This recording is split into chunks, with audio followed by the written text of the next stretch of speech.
Risk has kind of evolved in the last few years. Risk used to be an audit thing. It was a negative term, essentially, and really it's evolved into a more of a risk management idea of, what is risk and how do we manage risk. And I think that also many times it's associated only with large companies, Fortune 500 companies, and the truth of the matter is risk assessment applies to every company at some level.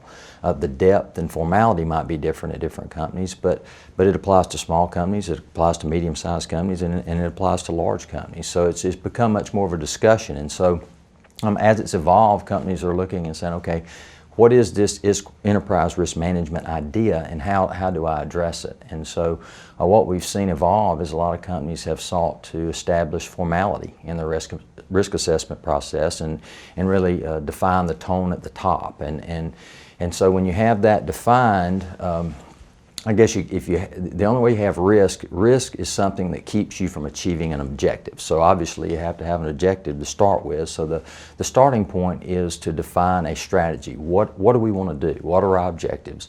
A company also has to define their risk appetite. We want to do X, but how much risk are we willing to take in order to achieve X? Here are our goals. Now, what are the things that are going to keep us from achieving it, and what do those things look like?